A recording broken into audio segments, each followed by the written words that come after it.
This regular meeting of the Navasota City Council is called to order on this Monday, the 25th of September in council chambers. Let the record show all council members are present.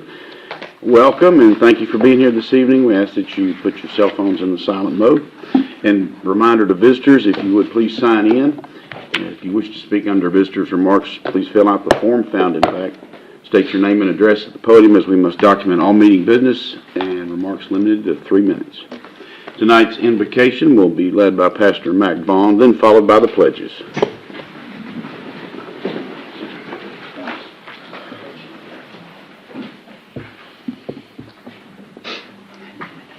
It's so good to see all of y'all here tonight, and them, right? We have a lot to be proud of, don't we? Yep. Let's hear it a little better than that. We have a lot to be proud of, don't we? Yes, sir. Okay, that's better. I'll expect that every time I come in. Let's pray. Oh, gracious God, we come with a spirit of charity and grace in our hearts this evening and thankfulness. We come thanking you for the many blessings that you pour out upon us every single day. We thank you for the rain, oh God. It's wonderful to have our souls and our grounds and our vegetation refreshed, and you have definitely done that. God, I just ask that you be with us this evening, and we give you thanks for our first responders and for our law enforcement. There are just so many things that we're thankful for. And we give you all the praise and all the glory. It's in Jesus' name we pray. Amen. Amen. I pledge allegiance to the flag of the United States of America and to the republic for which it stands, one nation under God, indivisible, with liberty and justice for all. Honor the Texas flag. I pledge allegiance to thee, Texas, one state, under God, one and indivisible.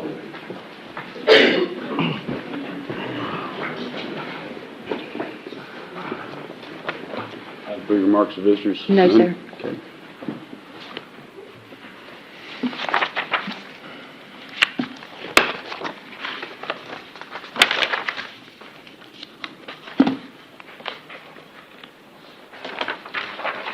Item 4, we'll begin with a proclamation, and I would like to invite all of our Navasota ISD teachers, administrators that are here with us tonight to join me up front, if you would.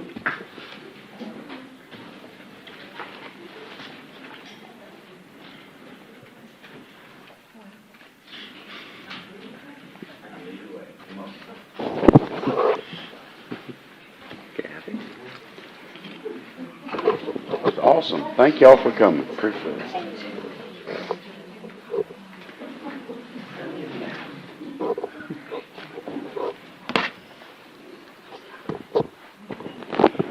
This is a real special time that we wanted to recognize in the community, recognize those who do such great things for the community. And we want to recognize you and for the World Teachers Day 2023.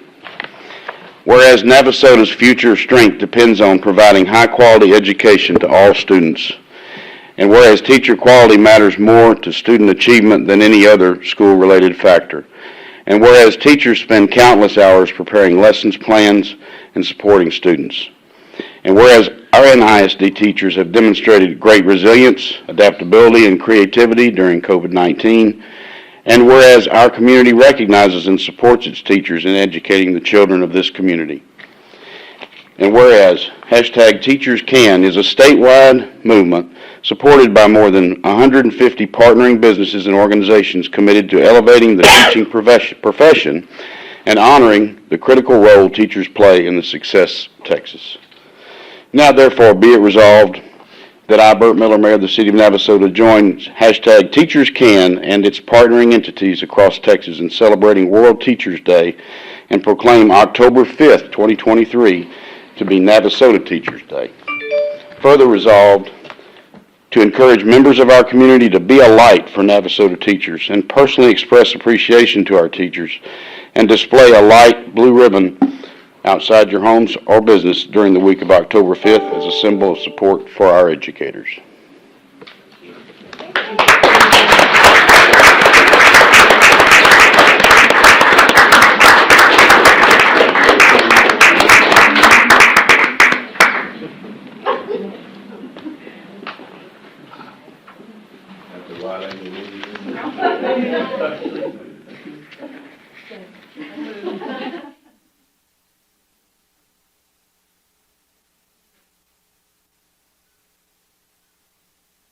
Come on, Miss Sam, come on. Watch that cord right there. Okay, one more.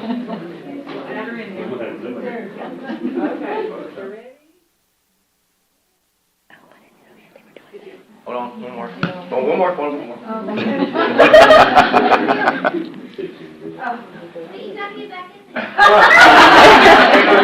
Give her your phone.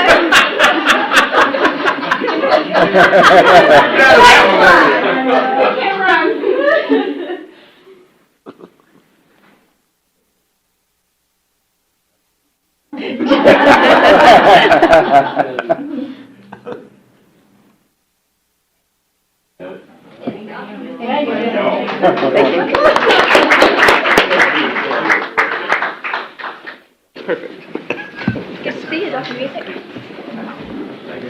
Yes. Did you get one of these? I got some right there. Okay. Thank you, Dr. Mason. Appreciate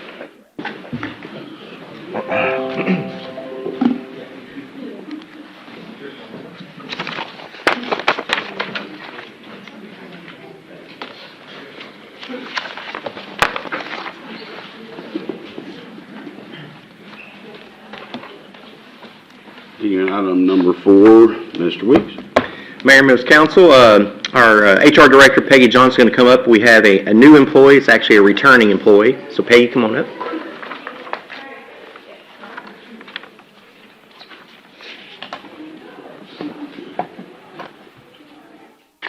Good evening. Peggy Johnson, Human Resource Director.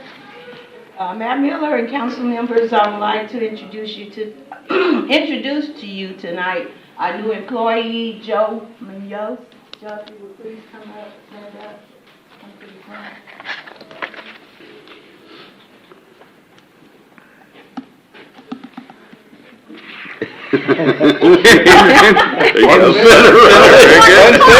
It's okay, I just want everybody to see you know. It's all good. You're good. Joe was rehired on September the 18th of 2003 in the Public Works Department as a street and sanitation maintenance laborer. And Joe also has 4 years of experience working in our gas department as a gas technician with the city of Navasota. So I would like to welcome you back, Joe, and if y'all would help me to give him applause. Welcome back. Mayor and council, next item, Ms. Peggy is going to do a recognition for our service award.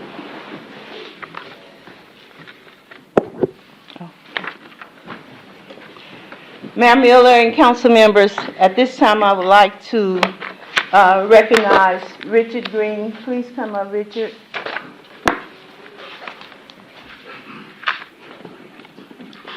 Richard.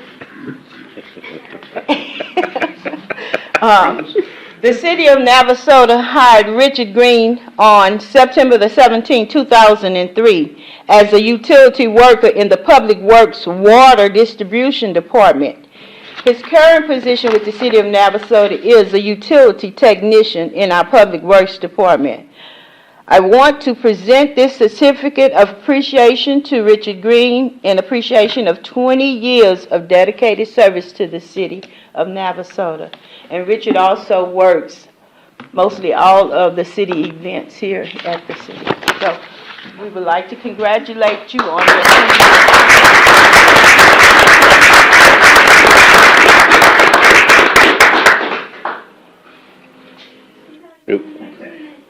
Good.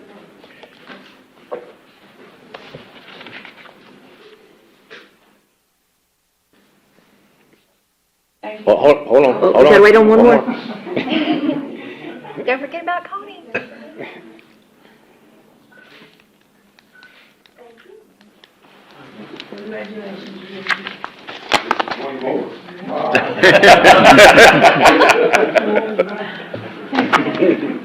Thanks, Richard, for your service. Mayor, members of council, next, I'm going to ask John McKay to come up and give us an update on our CIP projects.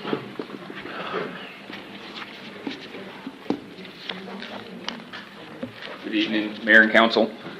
So just some quick updates for y'all today. The CIP project's continuing to roll along. We're putting in sewer now along, I'm gonna get strung up for saying this wrong, I'm sure, but Shoemaker, that Aggie in me, that's kind of painful. But, it's going along over there. It was a little bit more complicated than we thought it was gonna be over there at Horlock. There were some old lines in the ground. What we found didn't really match records, so we had to improvise a little bit. We're getting through that. The fire hydrant replacement project, we're down to one. There's one by Southland Title. That's the last one to be replaced within the fire hydrant replacement project. We're still going to continue working on the rest of the hydrants throughout the system, but the contractor is buttoning up, kind of doing, they're painting the tops. They're putting in the little reflector markers in the middle of the road so Jason Kay and his boys can find them at night. The airport utility project, that's also getting close to wrapping up. We have pressure tested and disinfected the water line. Tomorrow morning, our boys out at the wastewater plant are coming by to pick up the state required samples to make sure that water line can actually go live. It's a state test requirement. They were planning on pouring concrete tomorrow, but I don't see that happening. After today's deluge, it's got to dry up a little bit there. But speaking about those weathers and the weather and that rain that we got, we are looking at it very closely this week. Public Works Department is looking at our water usage throughout town. We're hopeful that by the end of the month we'll be off our voluntary restrictions. One good rain like this, it makes a big difference. But we need to have enough rain, enough times, or at least see that usage continue down before we go ahead and lift those. I know College Station lifted their mandatory on Friday, so we're still tracking along about there. And speaking of water, this is just a quick little public service reminder that Jennifer asked me to go ahead and say, with these water leaks that y'all have seen water leak after water leak after water leak. Customers are sometimes seeing discolored water. Please call in to the Public Works Department, call into City Hall and ask for a Public Works Department, and we'll get a crew over there to flush around in that area, investigate it, get it going. This is normal. When there are leaks like that, if the water has been, an example everyone's heard, Arlen's. Water at Arlen's, our water plant's right here off of Foster, water's been going that way down that pipe since it got put in. If you've been having water go that way for 50 years and suddenly you have a leak and it pulls water from the other direction, it's going to stir up that water. And that's what we're seeing. And then until that settles back down, that's what we're seeing with that discolored water. So it's not dirt in our system, it's not bad water, we pull from wells underground, it's very clean water that we have, but that discoloration, we have ways of helping chase that out, but call into Public Works so we know about it and we can get a crew heading your way. Let me ask you another question along those lines. If someone sees a leak, should they go ahead and report it, even if it's probable that some other 400 people have reported it? Should we go ahead and do that? Miss Daphne is there to take those calls. She can tell by the address where they are. Absolutely. The more info, the better. So I call in leaks all the time myself even.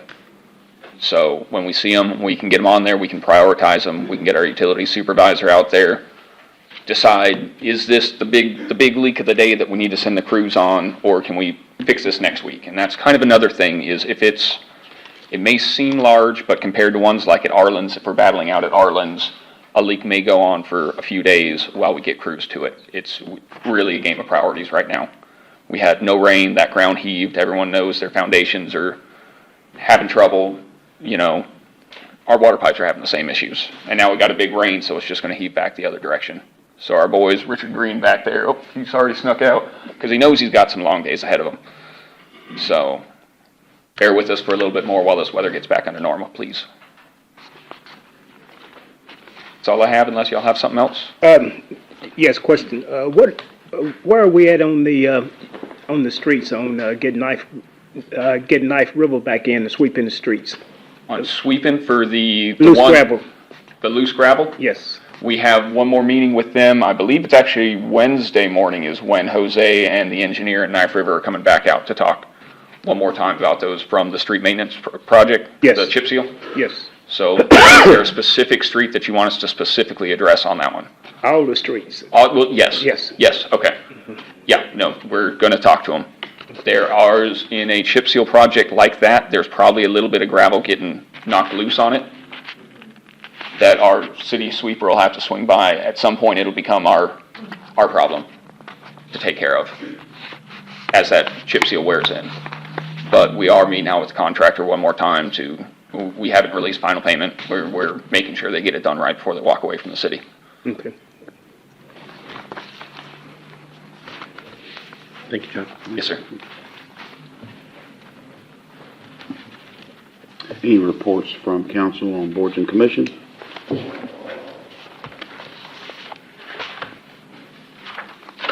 I'm going to back up to item 3 for a minute. I wanted to ask Mark Taylor to come up. He's going to tell us a little bit of goings on at the Navasota Theater Alliance.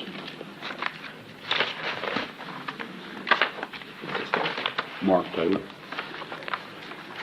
He was also here for World Teachers Day too, right? That was good. Double duty today. Hey, thank y'all for inviting me, and we just wanted to say a special thank you to the city for your support for the Navasota Theater Alliance. Anybody that's driven down Washington Avenue past the Ketchum Building might have noticed, or a month or so in our little gap between seasons, we had paper up over the windows. We have a newly renovated lobby, and we just opened a show this weekend, the 39 Steps, our first show of the season. It does look really nice. So we got the the offices and the lobby are redone. We have a extra bathroom up front and a new concrete floors. So the facility's really nice for our guests. And at the end of October, we have one of the best things we do coming up, which is at the Oakland Cemetery. We do Lanterns and Legends. This will be our 11th year to do that. And this year we're featuring all the names that you see on the buildings when you drive through downtown, Patu and Ketchum, and J.T. Lott, and the ones that are engraved in stone,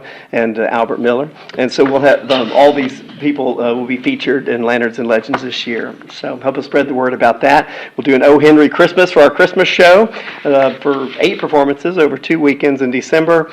And then Eurydice, and that's our winter show, Greek show, kind of a modern telling of that. And then we'll end up with we put a couple of one-act shows together for our spring show, and we'll have what's called Laundry and Bourbon. That'll be, and then we also have our kids camp and our teen camp that'll be going on in the summer. And did I pique some interest there when I said bourbon? Was it laundry or bourbon? Well, he recalled it as I did because My dad was in it. his dad Oh, was that's in it great. as well. Yeah. Yeah, so the last time NTA did it? Yeah. Is that what you said? And Yeah. took it over to England and did it over there. Oh, I remember. I've heard about that. Grant Holt was telling me about that. So yeah, that's the same show that we'll be bringing back this spring. So if y'all will help us spread the word about all the good things over there, we have a couple of partnerships with local businesses where the actors will be out in the community doing Q&A on the rooftop at Rail and Rye for the Christmas show. Lanterns and Legends, the actors will be at Patu's Wine Bar. Patu's one of the people that we're featuring in Lanterns and Legends this year. So all things are looking really good, and if y'all would just help us spread the word, we do always like to say thank you to the city for your support. Any questions? All right. Thank you. Oh, we also have a new website up. You can look at the website and see pictures of all of the above. Thank y'all. Thank you. Grandfather gonna pass out quarters? He gave me every time. Oh, okay. Usually a quarter. Yeah, that's right. Just coming up here on the 12th of October, there's a health fair by Grimes St. Joseph Hospital at the fairgrounds from 10 to 1. October 17th is National Night Out. Hopefully we're getting some calls, maybe getting some folks signed up to host block parties around town. That's on the 17th. And then also that same evening, there's a nonprofit fair at the library. So we have some of our nonprofit organizations that will be gathered there that you can visit with or meet and talk to. And then on the 21st of October, the Sound of Small Town America is coming to Navasota. And that will be just right here around City Hall, right? It's on the 21st. And then that same weekend, the 21st and the 22nd, is the fall cleanup. So a chance to get rid of all those unwanted things around the house that maybe been piled up on you. You can deliver them to Malcolm Street Vehicle Services Building. It'll be from 9 to 4 on the 21st and the 22nd. That's Saturday, Sunday, right? Get the date right. And then not in conjunction with, but happens to fall on the same day, the 21st, the Saturday, there's a hazardous waste collection event in College Station that you can take hazardous waste items to the, it's at the Highway 30 A&M Services Building. And anyone from Grimes County is welcome to take those items up there as well.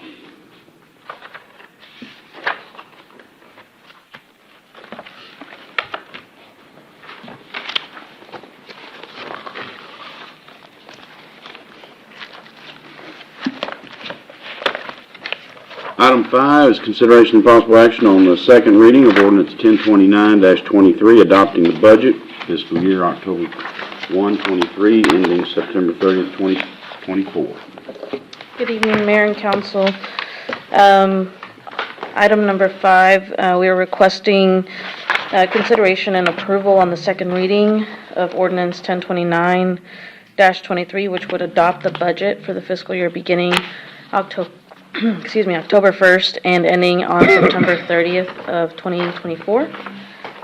We had our budget workshop on August 14th, and we went in depth over the components of our budget, and the first reading was approved on September 11th at that meeting. Mayor and Council, just as a reminder, this is a record vote on this item.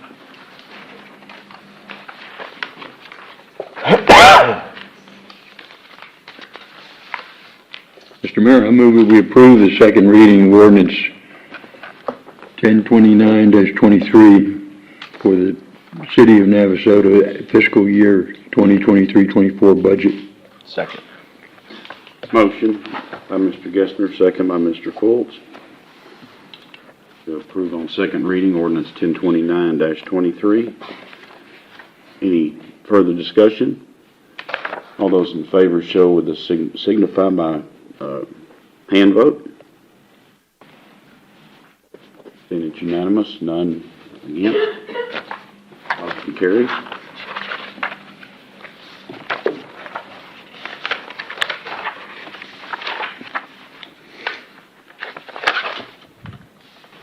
Item 6 is consideration and possible action on the second reading of ordinance 1030-23, adopting the tax rate for fiscal year October 1, 23, ending September 30th, 24.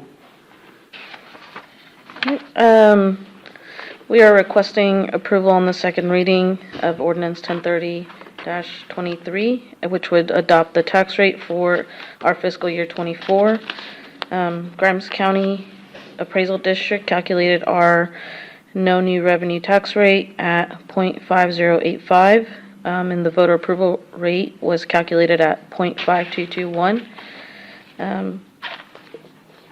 The components of that are the M&O, which goes to the general fund, and that's 0.4689. And the second component of that is the INS, interest and sinking, and that is for the debt service fund, and the rate on that is 0.0532. All the required notices were published in the Examiner, and the first reading was approved at the September 11th meeting. Mayor and Council, as another reminder, this item does require a record vote, and there is specific motion wording required by state law. That's on page 15 of your packet. Mr. Mayor, I move that the property tax rate be increased by the adoption of a tax rate of 0.5221, which is effectively 2.67% increase in the tax rate, and approve the second reading of ordinance 1030-23, establishing the tax rate of 0.5221 per $100 assessed value for fiscal year 23-24. Second. Motion by Mr. Fultz, second by Ms. Peterson to approve the second reading of ordinance 1030-23. Any further discussion? Again, all in favor show by show of hands. Those against, same sign. Seeing none, order carries.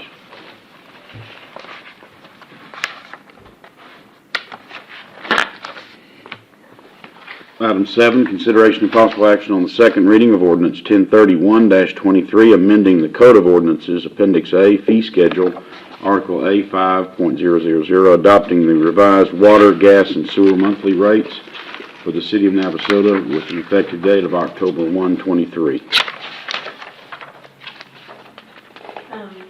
We would like to get approval on the second reading of ordinance number 1031-23. Our consultants, the contracted consultants that we hired, provided their results and findings in January of 2023 and suggested a 5-year financial plan to cover projects and the required staffing for our gas, water, and sewer. The new rates would go into effect October 1st of 2023. All these rates were already approved. The first reading was approved at the September 11th meeting.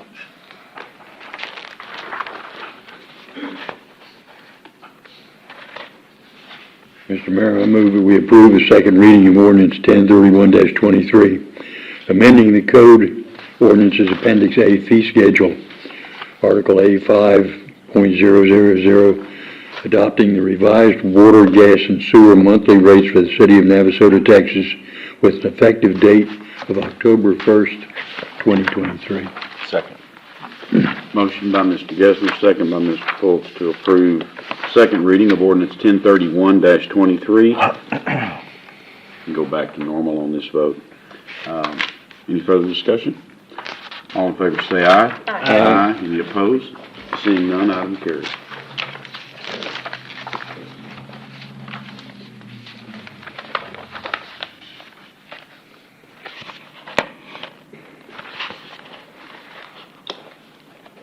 Sorry.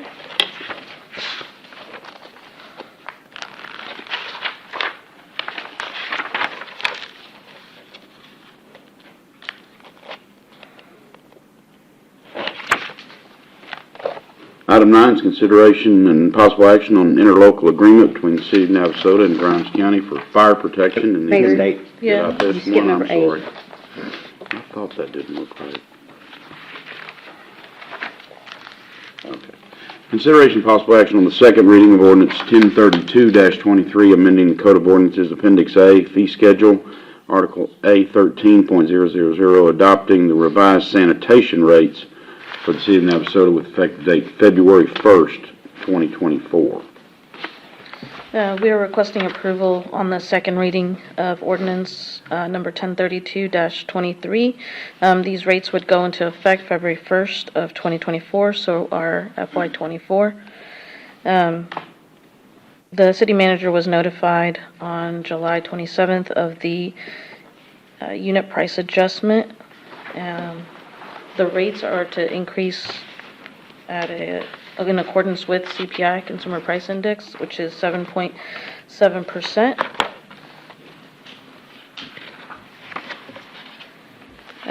The first reading was approved at the September 11th meeting. Mr. Mayor, I move to approve the second reading of ordinance 1032-23. Second. Motion by Mr. Fultz, second by Ms. Peterson to approve second reading of ordinance 1032-23. And in Code of Ordinances for the revised sanitation rates. Any further discussion? All in favor say aye. Aye. Any opposed? Seeing none, item carries. One last comment. I did have staff send out a letter in everybody's utility bill last month in English and in Spanish to communicate to all residents about these fee increases. Thank you. Thank you. Thank you. Item 9, consideration of possible action on an interlocal agreement between the city of Navasota and Grimes County for fire protection in the unincorporated areas of Grimes County, fiscal year 23-24. City Council, Jason Katkowski, Fire Chief. You have before you an interlocal agreement, the annual renewal that we approve it each year. We've been working the last 10 years under the same agreement for an amount of $93,241. After much discussion and debate, we have come to an agreement with Grimes County on an increase to $105,000.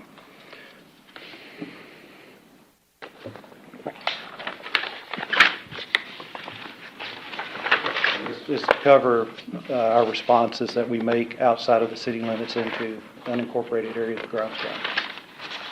So the city will not get this in just one check, it would get it monthly? It's in one check. It's one annual lump sum. Okay.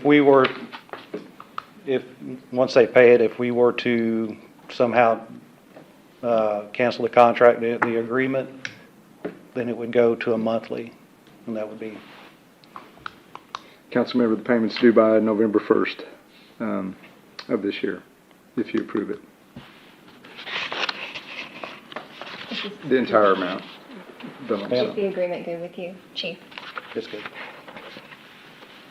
You feel it's substantial, everything be taken care of?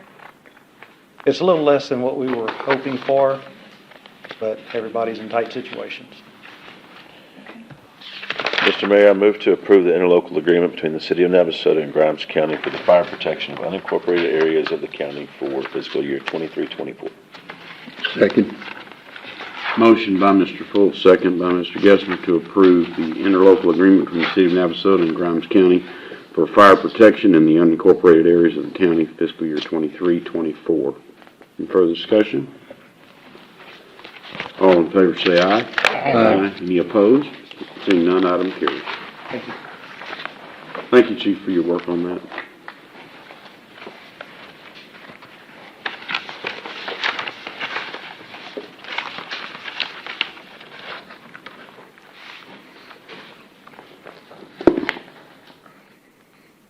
Item 10 is consideration of possible action on the addition of catastrophic leave pool policy for the City of Navasota employees as a new benefit.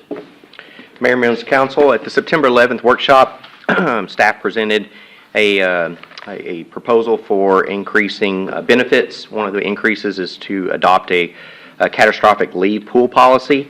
What this would do would all regular full-time employees with 12 months or continuous employment would be able to use some of their sick time, put toward this pool, and so that if should they ever they need it or any other employee need some additional catastrophic time off, this would be a pool that they could come from. The policy puts together a committee, the committee of public safety, public works, and other civilians, and they will make the decisions on how much and who gets the use of that pool.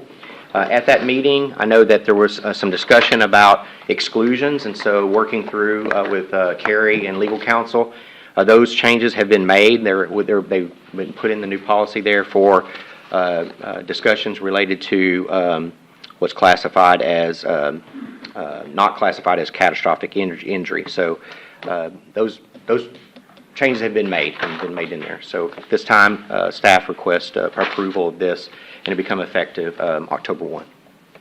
Thank you for adding that wording. Mr. Mayor, I move to approve the proposed catastrophic leave pool policy for the City of Navasota employees as a new benefit. Second.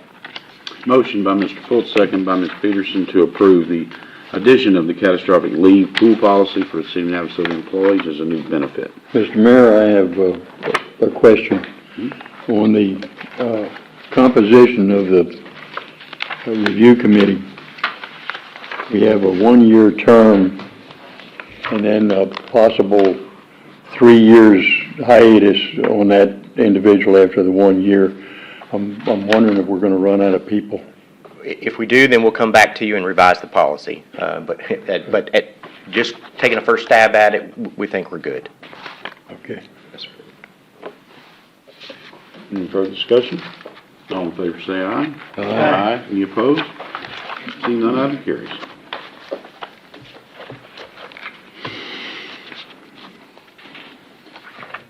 Item 11, consideration of possible action on the addition of certification pay policy for the City of Navasota as employees as a new benefit. Mayor and members of council, this is another policy that we brought to you at the last work session on September 11th. This is related for certification pay. Currently, right now, our police department is the only department that's actually receiving certification pay. So we went out and looked at what certifications that our staff currently has, and then what possibly could they get to actually earn some certifications, and try to encourage our employees to go out and get certifications in their field that will benefit the city. And so we attached what we call a schedule amount attached in there, and we put a cap on it. So civilian employees, the cap is at $3,000 with $3,600 cap for our police and fire departments. Also within this policy also includes the Navasota Fire Department to have what we call step-up pay. So it's not specific as certification pay. It's step-up pay. So right now we have no officers, no lieutenants or captains within the fire department. One time I understand we used to. We don't have that now. So when they go out on a fire call, there's somebody that has to take up and become that officer and lead over it. And so there's what we're considering that step-up pay. It's included within this. Additionally, we've got all these additional policies we're adding. We've got the $1 per hour for our employees that are grade 7 and below. That's coming up on October 1, as well as all of our new benefits. We changed all of our insurance, and we didn't really want to flood HR with all those changes, and so we're going to make this effective. Even though you're asked to approve this, we're going to make it effective January 1 for staff. That will give 3 months for department heads to meet with employees, get their certification documents in line, make sure that what certifications they have is on the list here, and then work with HR about getting everything set up so that January 1 they'll start receiving that pay. Anybody have any questions? Now, those certifications, they would be more personal. In other words, they're going to be something that individual would earn in their name, right? That is correct. On behalf of the city. Correct. So, I'll use examples for our fire department. If they go out and get swift water certification or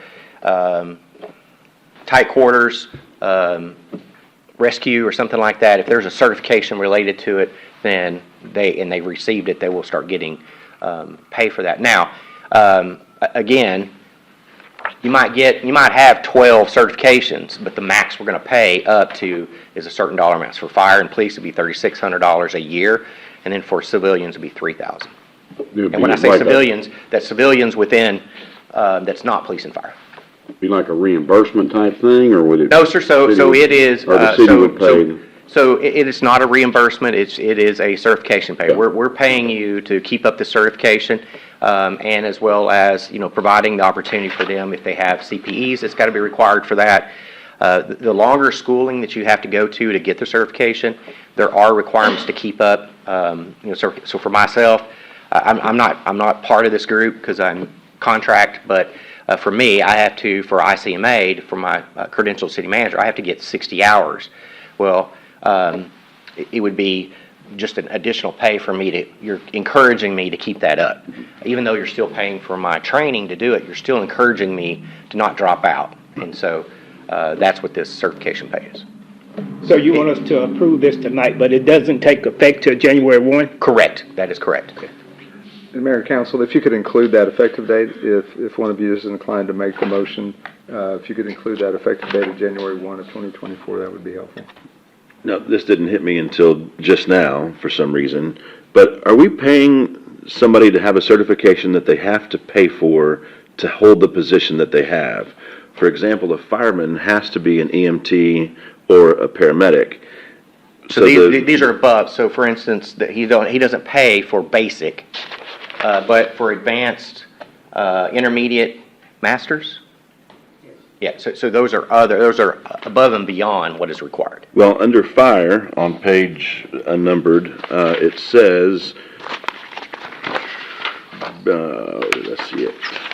Our staff currently they're required to be basic EMTs, but if they go and receive their paramedic, then that would be an extra certification that they're not required to have, but it is beneficial. Okay, so the basic is not included in the intermediate EMT or the paramedic. Correct. And then I noticed that there was another one under police.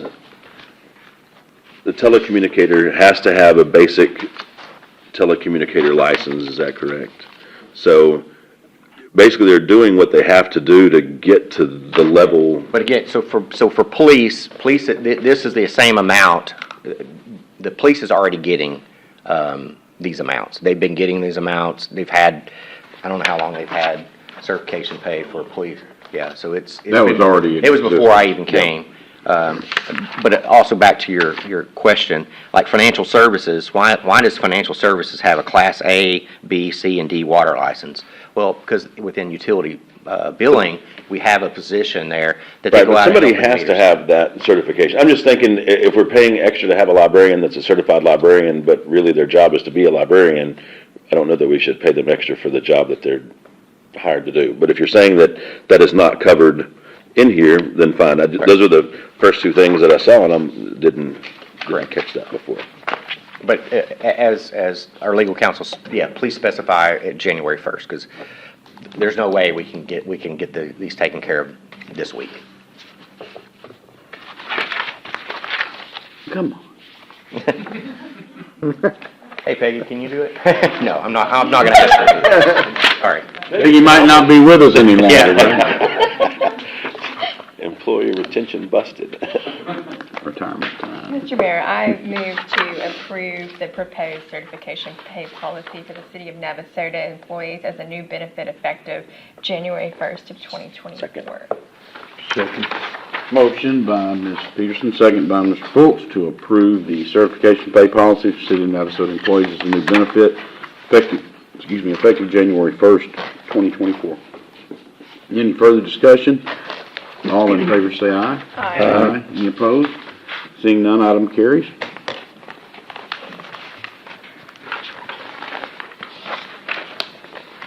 Consideration of possible action on the addition of a paid parental leave policy for City of Navasota employees as a new benefit. Mayor, members of council, since the school district is still here, I want to make sure that you understand that school district helps us out also on some of our policies. Last year, we worked with the school district and they provided us access to the Little Rattler program for all of our employees for child care services. And so as an additional benefit, this current fiscal year we're in now, you approved providing those services with some, half the cost as well as then a fourth the cost for the second child. And so this is just an added additional benefit here that we're asking council to look forward to, adding the addition of the paid parental leave policy. There's a lot of larger cities that go 6, 9, 12 weeks.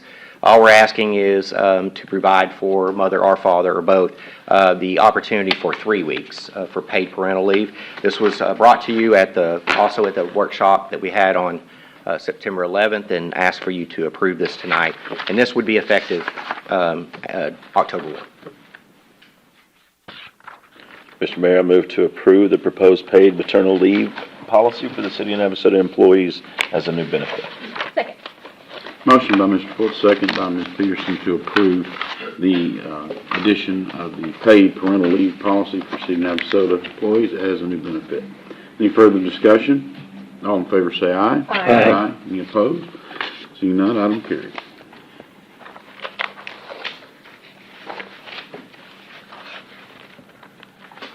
Item 13, consideration and possible action on the addition of a tuition reimbursement policy for City of Navasota employees as a new benefit. Mayor, members of council, this was a policy that you actually approved, not the policy, but the philosophy of doing tuition reimbursement in the current fiscal year. Staff was just able to get around to actually putting a policy together that was presented to you at the September 11th workshop. And so you have before you that policy. No changes have been made since that presentation. So we ask you to approve that policy. And again, this one will be also effective starting October 1. As a disclaimer, we did not budget for departments didn't budget for this, and so if there is a department that wishes to or an employee that wishes to utilize this, I'll have to work directly with that department to figure out how we're going to fund that, and so we'll work that through the details through the process. But again, no changes have been made since this was presented to you at the last meeting.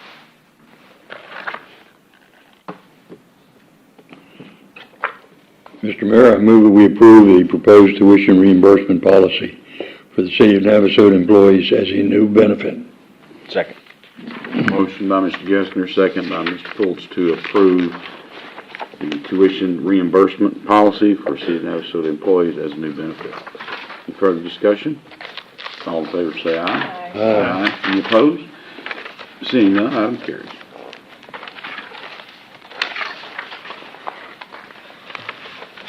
Item 14, consideration and possible action on the City of Navasota strategic plan for fiscal year 23-24. Mayor, members of council, we had a workshop on the strategic plan. The strategic plan was where we brought a consultant in. That consultant held a town hall meeting. We had some stakeholder group meetings the following day. The consultant met with staff, and then they met with council. Based on all of those meetings, she came up with 7 goals. At the workshop, we went over what those 7 goals were. Goal 1 being addressing the plan for smart growth while maintaining a small town charm. Goal number 2 was to facilitate effective two-way communication with the people who live, work, and play in Navasota and offer those residents and visitors quality family leisure opportunities. Goal 3, quality of life, to create, enhance, and improve the program offerings and recreation facilities. Goal 4 was staffing. It was to develop a staffing plan. Goal 5 was to develop a plan to attract employees and leaders, train them, and ensure retention through HR. And then we had goal 6 was facilities and buildings, was to construct, renovate, and maintain city facilities based on current and future needs. And the last goal was goal 7, infrastructure, was the budget for continued improvement of existing and new infrastructure as well as smart plan growth. Each council meeting, in front of your packet, you've had your previous strategic plan. So if this is approved and once this is approved, we will place this in front of you there, and so we'll try to get a monthly report where we stand on this. The plan is this fall to do some town hall meetings, and during those town hall meetings talk about budget, talk about strategic plan, as well as get some feedback from our residents, and looking at maybe doing those in 3 different locations throughout the community, and try to get a sense of any urgency on specific items. The budget was developed based on the strategic plan, and so hopefully this time next year we'll be able to come back to you with most of these things checked off. During that workshop, you asked for one change. That change was related to goal number. It was goal number 3, quality of life. Was to, on the last bullet point, was to evaluate our outreach efforts and awareness of Parks and Rec programming and make appropriate changes. The request was to add the word library in that, and so we've made those changes and asked for you to approve the strategic plan as presented tonight. Mr. Mayor, I move to approve the proposed strategic plan for fiscal year 23-24. Motion by Mr. Fultz, second by Ms. Peterson to approve City of Navasota strategic plan for fiscal year 23-24. Any further discussion? All in favor say aye. Aye. Any opposed? Seeing none, item carries.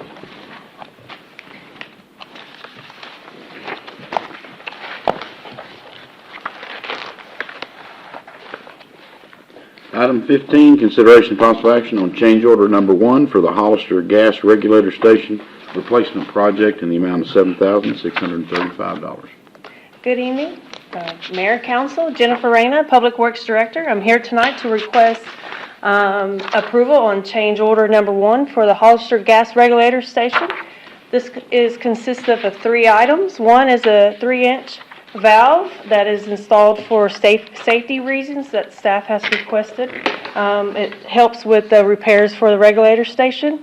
The other one was city staff needed additional time to locate the pipeline underneath the regulator station, the old regulator station, so that we had to reschedule the installation due to the city needing a little additional time to locate the pipeline. And the last one is to add a tap and service line to a commercial customer that was tied into that pipeline as well, and that would be abandoned when they swapped everything over, so we had to do a tap for that customer to keep them going. Do y'all have any questions on the change order?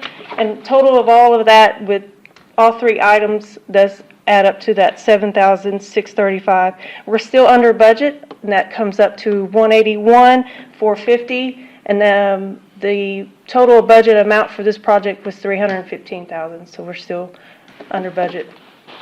This will wrap up this project, just minus a few things on the punch list, but other than that, that's all we have on this. Just things that came up when the project was underway. Yes, sir. Could not have been regular expected. station is installed and up and going.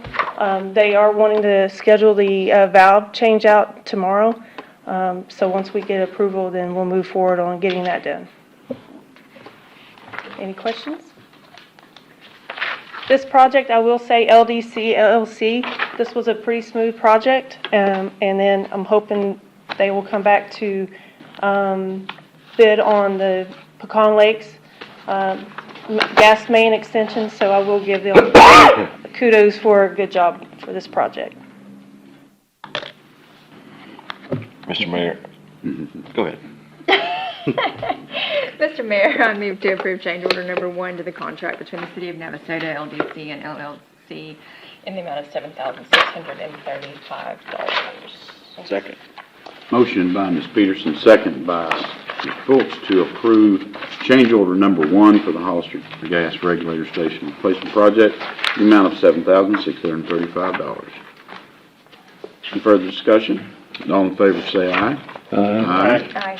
Any approved? Any opposed? Seeing none, item carried.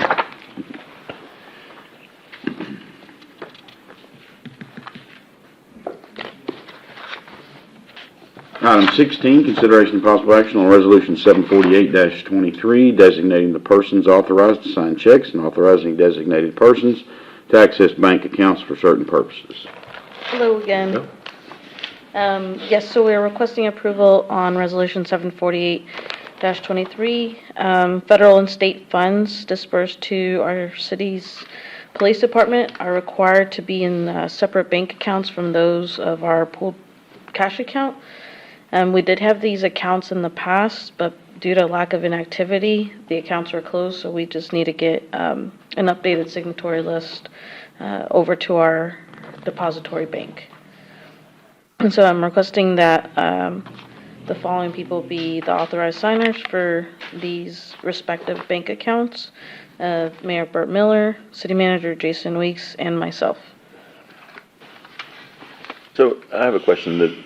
There's no money in the account because it was inactive.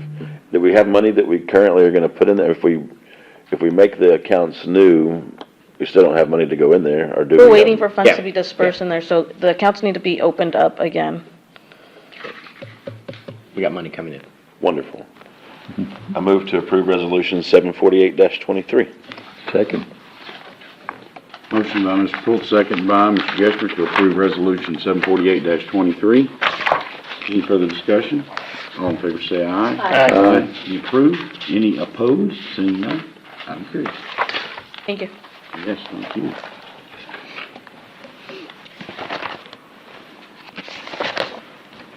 Okay, I'm going to switch items on y'all here. We're going to move item 18 to where 17 is. We're going to go ahead and do item number 18, which is consideration and possible action on appointments to the City of Navasota boards and commissions. Council, Mayor, Michelle Savinsky, Executive Administrative Assistant. So it is the same time each year in September. We, for the boards and commissions, we have the reappointments of those positions that are coming to the end of their term. I have a ballot in the packet that if you see before you. I changed it up a little bit from last year. So what we've got, I've got a listing of all the current members on each individual board, the meeting attendance, so however meetings that they had, how many were attended, when their term expires, and also to the right-hand side of who's up for a reappointment, and then the new applications received. As far as up for reappointment, I did contact everyone, and those that you see in green are are those that are willing to go up for reappointment again. Those in red have chosen not to, and blue, I did not hear anything back from them as far as any response. So that way, it kind of gives you an idea of who's up. All the applications also are attached behind them. So if you're unsure, you can read up on them as well, so. And I would just recommend that we do it this way we've done it before. We'll just start with the first one and move forward, and there may be some discussion in between because there's some crossover in different places, so. We'll just go ahead and start with the Airport Advisory Committee. There are 4 spots open.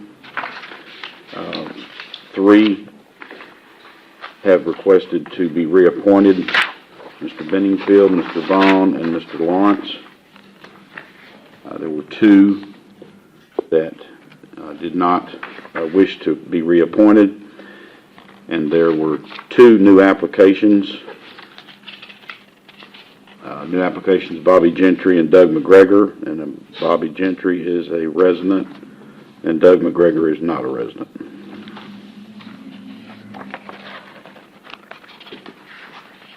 Now, that's not 2 openings, so, right?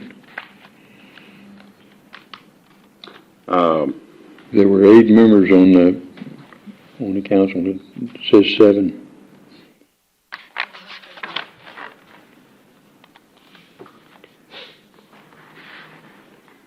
There's an extra one by, somehow it got on there by mistake, but it should only be 7. Oh. We'll correct that, I guess, at the next.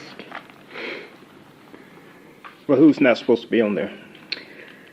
I'd have to go back and do some records. Sir, it's gonna be Todd Matthews, and he's asking to be removed. Oh, okay, okay. There's a letter in there that says that. So, Okay, Todd, okay. so we only need to reappoint 3 then, not 4? 4. No, Oh. 4, not 5. 4, not 5. Okay. Yeah. Okay. And we have it as Benningfield? Yes, Scott Bedingfield? Bedingfield. Yes, Yeah. that's correct. I'd recommend Mr. Bedingfield, Mr. Vaughn, Mr. Lawrence, and Mr. Gentry. Second. Motion and a second. Any further discussion? All in favor say aye. Aye. Any approved? Any opposed? Well, I keep saying that. Seeing none, item carries. Okay, Board of Adjustment. Just clarify, that's 5 positions open, right? We have requests for reappointment from Mr. Hammy and Ms. Clements. And we had 2 that have chosen not to be reappointed, and 1 of a no response, so I would say we would have the ability to replace that person since there was no response. So I would say we have the availability to appoint 3 people, but we don't have any new applications. So We can always come back we again. if could, we I get some. suppose, could reappoint Ms. Perry, but that's up to council how to do that.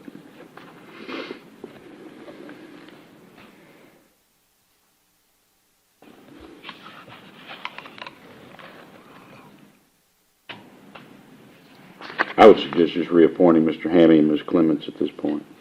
Is that a motion? Yes. I second that. Motion and a second to reappoint Mr. Hammy and Ms. Clements to the Board of Adjustment. Any further discussion? All in favor say aye. Aye. Any opposed? Seeing none, item carries. Mayor, if we get any applications in the near future, we can bring it back. Yeah, we can bring it back, To you. sure. I know Ms. Perry is very busy with the soccer. I know she's real involved in the soccer leagues. Economic Development, 4 positions open. Those that have agreed to be reappointed, myself, Kathy Prescott, Dylan Hughes, and Kevin Clark. Then we had some new applications. Mr. Conway, Mr. Taylor, and Mr. McGregor. also Mr. Perez and Ms. Whitfield. Just some points of information. Ms. Whitfield is already serving on Keep Navasota Beautiful, if I'm reading it right. Mr. Perez had a second option on his application for Navasota Housing Authority. And although it says they must reside within the city or within the county or within 10 miles of the city's boundaries in a county bordering Grimes County. Mr. Conway, Mr. Taylor, and Mr. McGregor are all three, I guess they do qualify, although none of them have a business that they own in Navasota, just as a point of information. I would support Chris Perez for that board.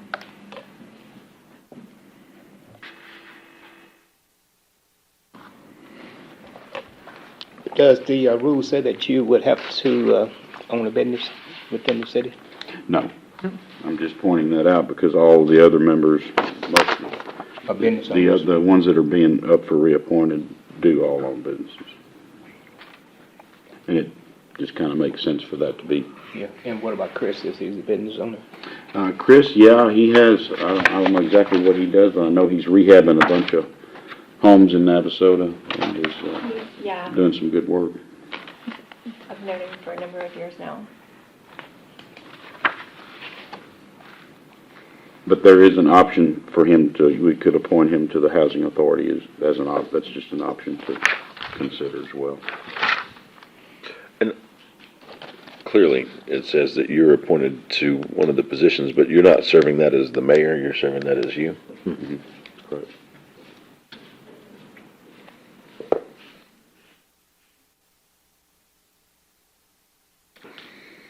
Do I need to make that as a motion, Mr. Mayor? Yeah, just however you'd like to Okay. present. I would move to reappoint the members that are requesting reappointment. Do I need to say those out loud? Are you, because there are 4 positions open, I think. Four positions. So that The if 4 people that want to be, 4 people that want to be reappointed, so if you want to appoint Mr. Perez, then it'll have, somebody who currently wants to serve will have to be, not included Oh, I in your see, motion. I see. Yes, yeah. I don't know why I thought I said 5 positions. Oh, I was looking up top. Was 4 positions. Mr. Mayor, I move to appoint Burt Miller, Kathy Prescott, Dylan Hughes, and Kevin Clark to EDC. Second. Motion and a second. Any further discussion? All in favor say aye. Aye. Any opposed? Who had a second? Seeing none, item carries. Mayor, We can consider Mayor, who Mr. had the Perez second? on the road. I'm sorry? Who had the second? It was the, Well, I actually had 2 seconds. I think, I think James had it. okay. Okay. You gonna call that one? Yeah. Okay. He was the loudest I heard. Two Okay. echoes. All right, all All right. right, Keep Navasota Beautiful Commission, we have 9 positions open. Up for reappointment, we had one, Ms. Leggett, Ms. Bay, Ms. Wallace, Ms. Palmer, Mr. Lewis, and Ms. Corpus. That's 1, 2, 3, 4, 1, 2. That's 6 that have agreed to re-up, and then 1 new application from Ms. Whitfield, Tawana Curtis Whitfield. I know that Ms. Whitfield's involved in the Grimes County Youth Football Association. I know she's involved with that, and I believe she's also works for the school. So, most obvious, looks to me like reappoint all the ones that agreed to, and then also Ms. Whitfield. Ms. Whitfield. I so move. Second. Motion and a second. Any further discussion? All in favor say aye. Aye. Any opposed? Seeing none, item carries.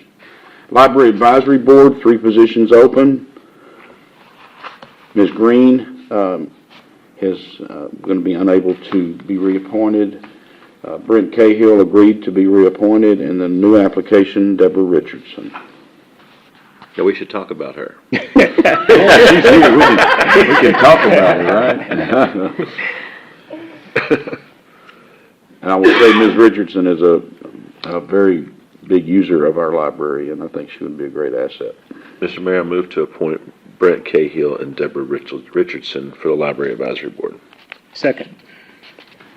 Motion and second to appoint Mr. Cahill and Ms. Richardson. Any further discussion? All in favor say aye. Aye. Any opposed? Seeing none, item carries. Navasota Housing Authority, 2 positions open. Ms. Garnett and Ms. Westmoreland both have agreed to be reappointed. And then we have a new application from Mr. Perez.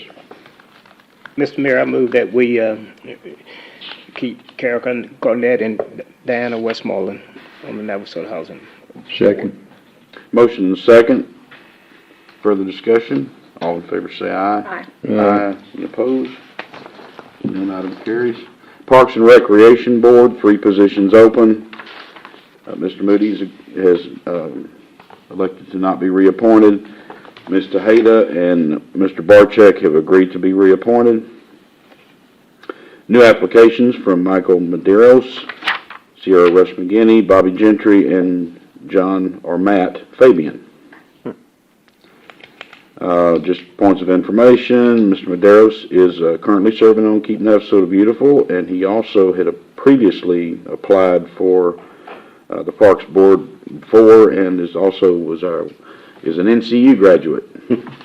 He's here tonight. Yes. Ms. McGinney, I know, is involved in the Grimes County Youth Football Association. Mr. Gentry is a substitute teacher at the school, and retired, and then Matt Fabian is Turner Pearson Fultz.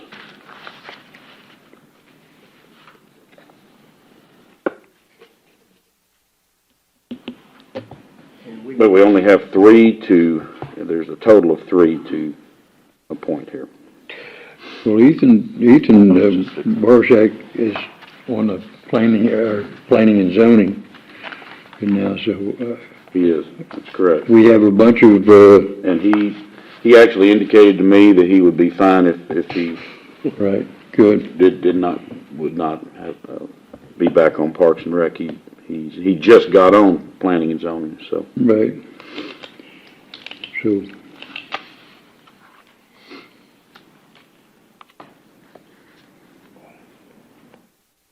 I'd recommend Michael Medeiros,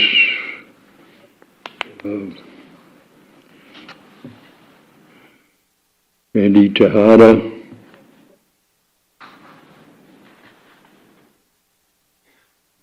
and John Matthew Fabian. Second. Motion to appoint 3 positions, Ms. Tejada, Mr. Medeiros, and Mr. Fabian. Any further discussion? All in favor say aye. Aye. Any opposed? None, item carries. Planning and Zoning Commission, 4 positions open. All 4 that are up for reappointment have requested to stay on the Planning and Zoning Commission. Mr. Barcheck, Mr. Wisner, Mr. Peters, and Ms. Hancock. Mr. Mayor, I move that we leave P and Z as stated. To reappoint. With those 4 to reappoint? Yes. Okay. Second. Motion and a second. All, any further discussion? All in favor say aye. Aye. Any opposed? Seeing none, item carries.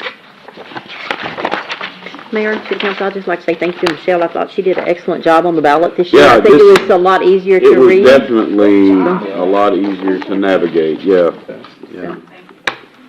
And, I would ask that the ones that may not have been able to be appointed be contacted, and we'd like to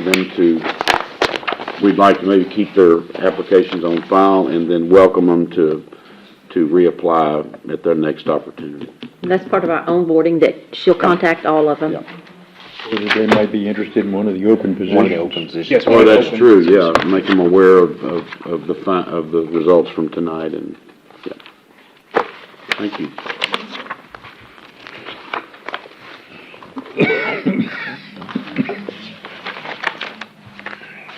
Okay, we're going back to item number 17. Consideration and possible action on petition received from Pecan Hill Acquisition LLC requesting to be released from the City of Navasota's extraterritorial jurisdiction, or ETJ. Mr. Weeks.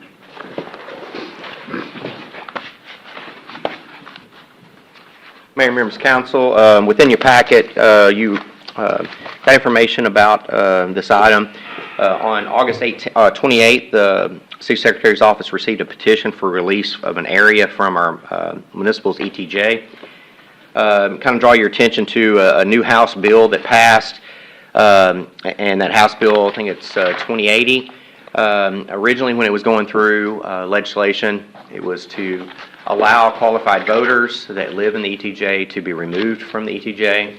I'll give you an example, some of the things that we did some Google research and looked up at. So for instance, in the Dallas area, the City of Dallas, ETJ, crosses over Lake Ray Hubbard and he actually goes really close to the city of Forney. So if you look at a map, it's unreal how far.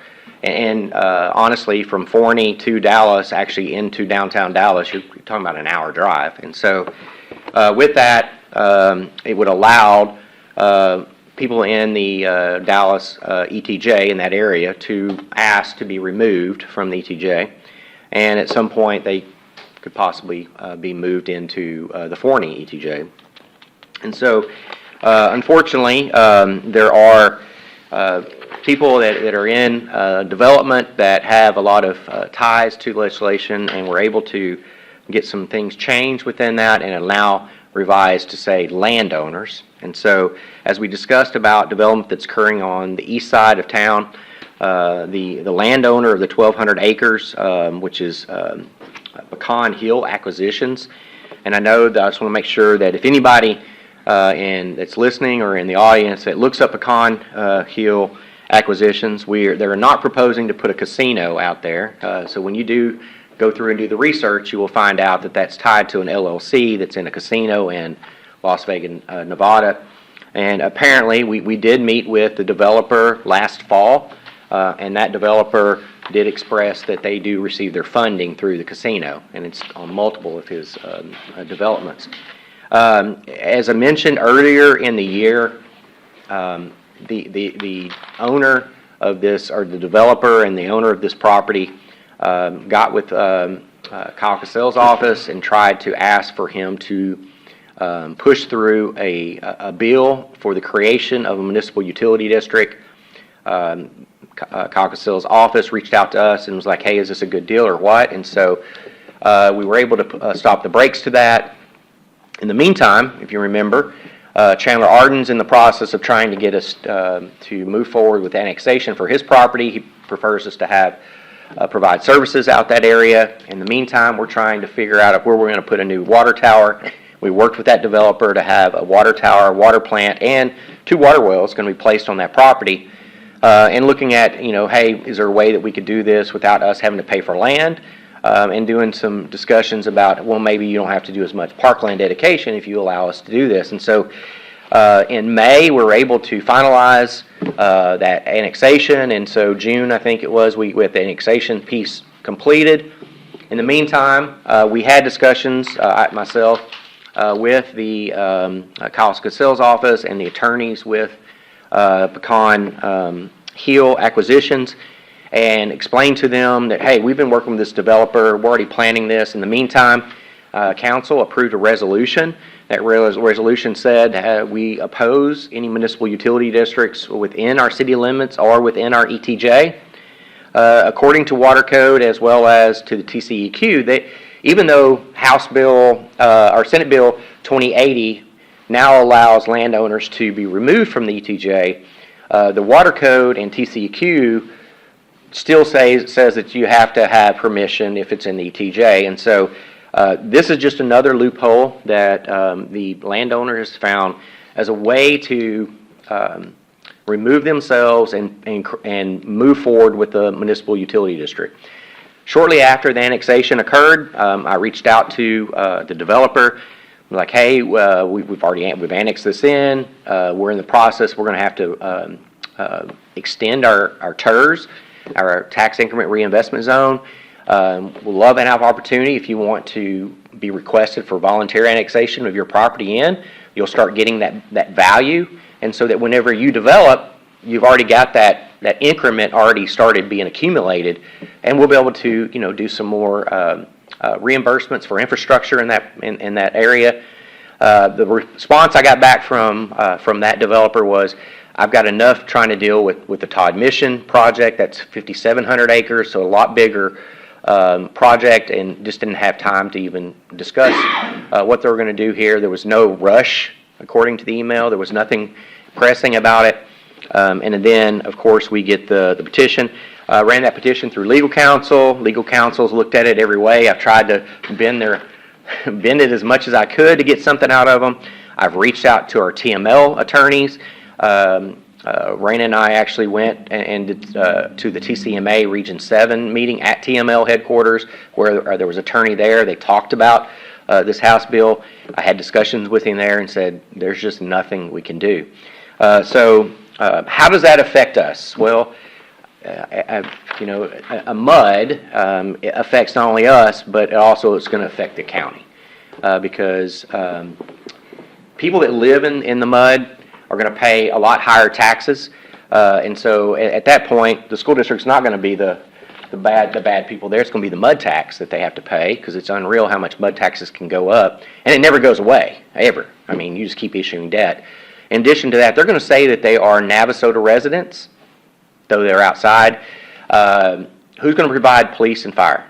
What are they going to do when they want to come and participate in, if we decide we want to start up our own soccer program or our own baseball program? Are they going to pay the same fees as our residents here that are already paying property taxes, or are they going to have to pay an out-of-city amount for those fees?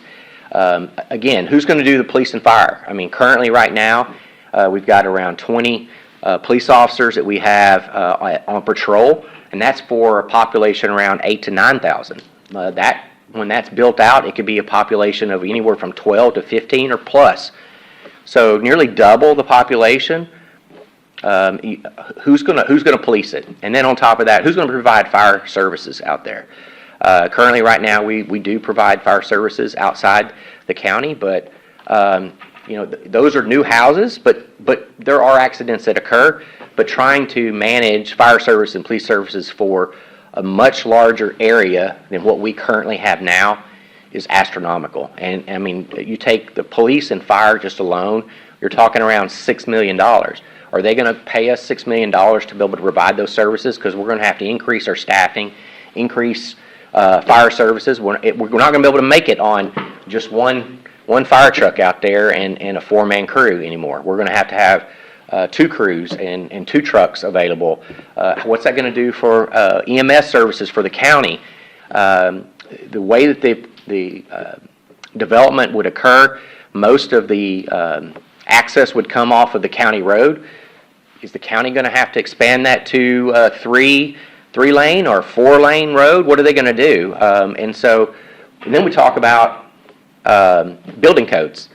So how are they going to build? Right now, the county doesn't have any building standards. What are they going to do? And I understand that a developer's going to come in and going to build a good product and things, but those are questions that are unknown at this time.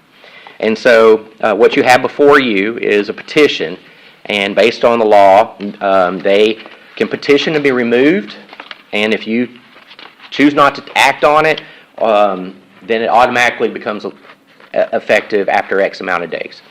And so I wanted to bring it to you. I have updated our Harris County commissioners that represent our area for Navasota. I've let Commissioner Cox know. I've let Commissioner Barbara Walker know. I've let our Sheriff's Department know, or Sheriff know, because this could affect them.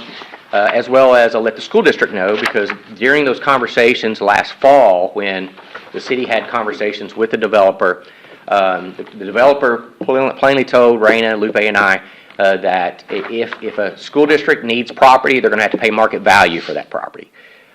Putting in 5,000 homes, there's implications for schools, and so that's going to create unintended circumstance for the school district, what are they going to do for trying to find property? They're going to have to figure out how that's going to work.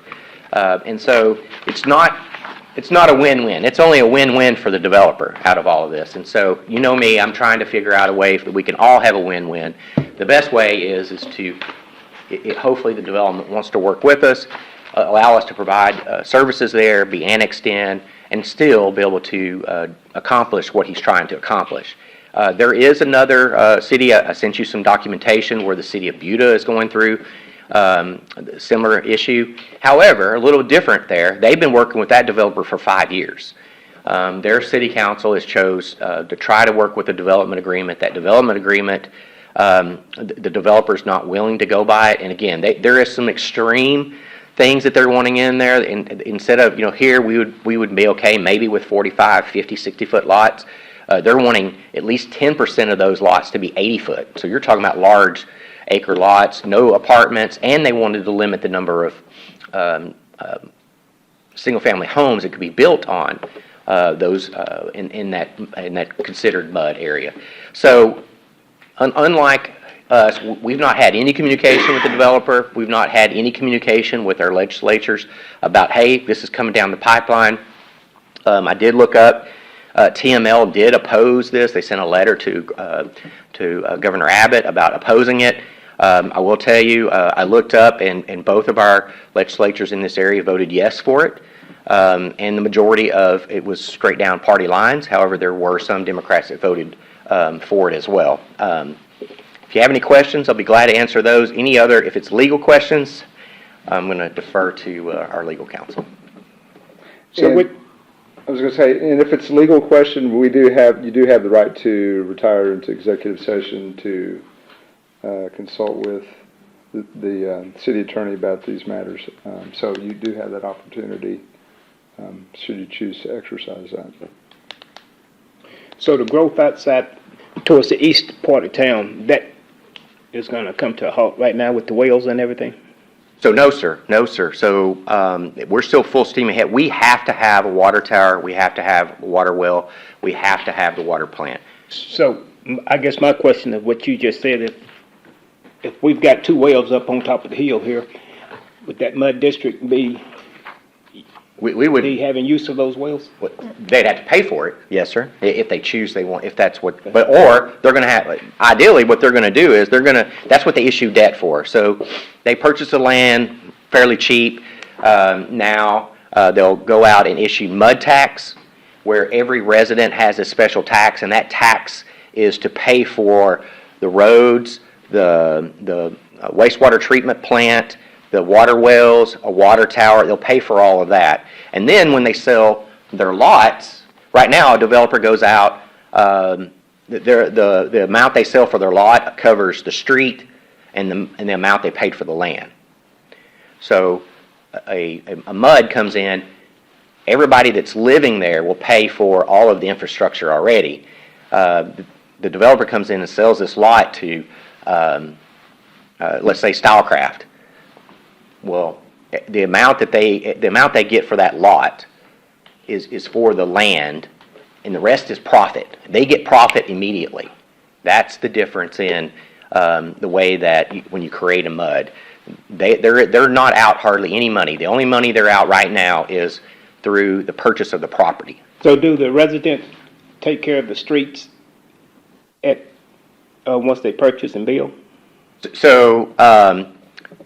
Or is that That's a on the good city or the question. county? That's a good question because more than likely it will have to be the county that comes in. But I can't speak for the county. They are not going to be, the city won't have any part of it. So it either have to be paid for through the MUD tax or it'll have to be paid for the county. What is our obligation to provide?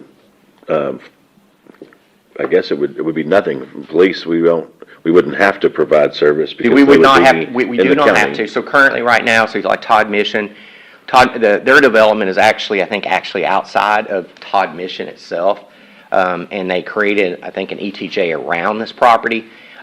They worked out a development agreement with the city of Todd Mission to provide those type services. I have no idea what the agreement is. if the city chooses not to, then the county's gonna have to. I mean, that's the other option. The other option is for fires, they'll have to create a fire district just for that area. Well, we would still respond to that probably since now have an agreement If with they the call county. 911, we respond. Well, but again, once that occurs, then we have other discussions about how we handle that. Yeah, because what you're saying is that we don't want to give them free services. Correct. I mean, so just the scenario, what if? So scenario, what if they build the 5,000 homes? That might be a discussion that we need to reconsider whether we provide go services. to executive session? Yeah, We should. I agree. Need to make a motion? Yeah. Mr. Mayor, I make a moved. motion to go into executive session to discuss this matter. This would be for 551.071 of the That one. Texas Government Code. You'll read it, it's in your packet. It's not in your, it's a loose leaf in your sign-in packet. Loosely? It should be where you sign all your documents. I put a document in there for you, in your folder. Oh. Okay. No, it's specific to what we need to say. Yes, we will be going into executive session and conducting pursuant to Texas Government Code, Section 551.071. Still announce the time, Mayor? And it's 7:27 PM. Thank you, sir. Back to consideration of possible action on petition received from Pecan Hill Acquisition LLC requesting to be released from the city of Navasota's extraterritorial jurisdiction. And the time is? 8:01 PM.